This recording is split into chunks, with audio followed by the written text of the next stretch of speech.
Sejarah dan tujuan kedatangan bangsa Eropa ke Indonesia. Rempah-rempah yang diperdagangkan ke Eropa yang berasal dari Indonesia, Maluku, harganya sangat tinggi karena sudah melalui beberapa tangan.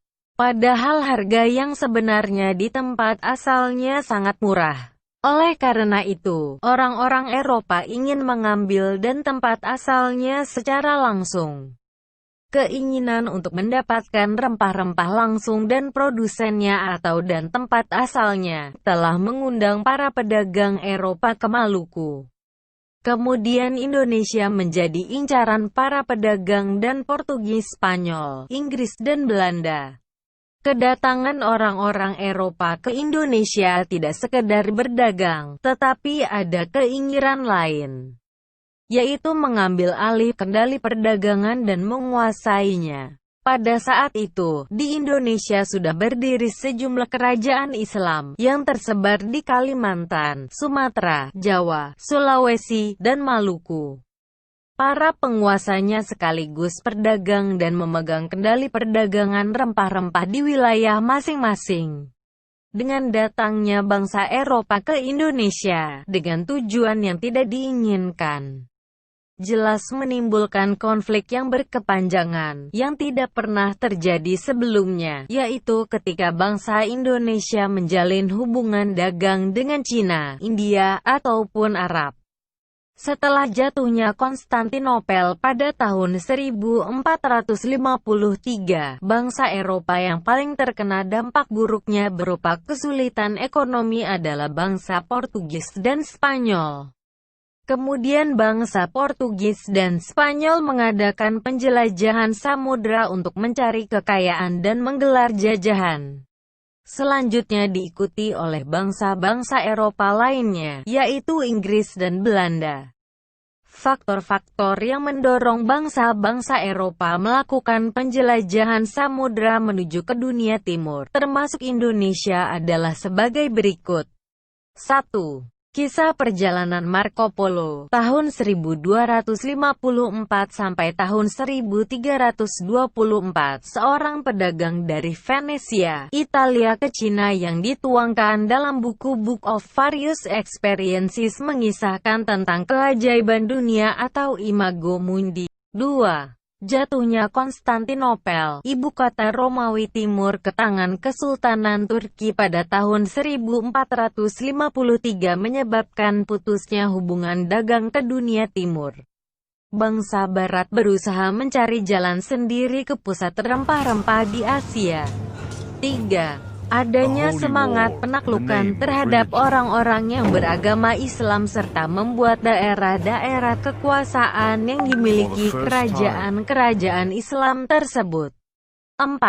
Penemuan Kopernikus yang didukung oleh Galileo Galilei yang menyatakan bahwa bumi itu bulat. Pendapat ini memperkuat keberanian para pelaut, karena orang yang berlayar ke dunia timur tidak akan tersesat. Semakin ke timur akan sampai ke tempat semula. 5. Ingin memperoleh keuntungan dan kekayaan sebanyak-banyaknya. Kedatangan bangsa-bangsa Eropa ke Indonesia membawa akibat dan pengaruh yang sangat besar terhadap perkembangan kehidupan masyarakat, kebudayaan, dan pemerintahan. Karena ternyata kedatangan mereka tidak sekedar berdagang, namun sebagai penjajah. Kedatangan bangsa Portugis ke Indonesia mempunyai 3 tujuan sebagai berikut. 1. Tujuan ekonomi, yaitu membeli dengan harga murah di Maluku, dan menjualnya dengan harga tinggi di Eropa.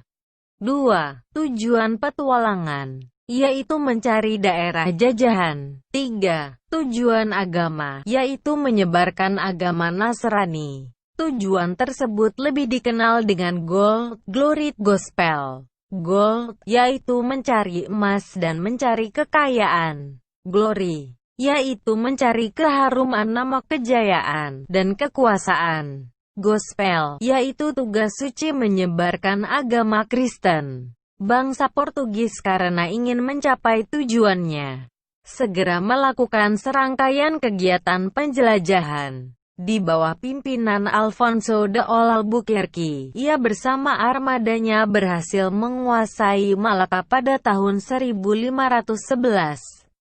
Selanjutnya, pada tahun 1512 Portugis sudah berhasil menguasai Ternate, yaitu dengan mengadakan perjanjian dengan kerajaan Ternate. Namun ternyata Spanyol sudah bersekutu dengan kerajaan Tidore. Akhirnya mereka bermusuhan. Portugis dan Spanyol memang sama-sama ingin menguasai dunia. Mereka sudah 2 kali membuat kesepakatan. Yang pertama tahun 1494 dengan Perjanjian Tordesillas. Dan yang kedua tahun 1526 dengan Perjanjian Saragossa. Perjanjian Saragossa yang dipimpin oleh Paus membagi dunia dalam 2 wilayah kekuasaan. Daerah di sebelah utara garis Saragossa adalah penguasaan Portugis. Daerah di sebelah selatan garis Saragossa adalah penguasaan Spanyol. Dengan adanya kesepakatan tersebut, Spanyol tidak berhak menguasai Tidore, dan harus segera kembali ke Filipina. Selanjutnya Portugis leluasa menguasai Maluku yang kaya. Setelah mendapat tempat dan berhasil menguasai Malaka dan Maluku, Portugis berusaha mendapat tempat lagi di Sumatera yang merupakan daerah penghasil lada terbesar.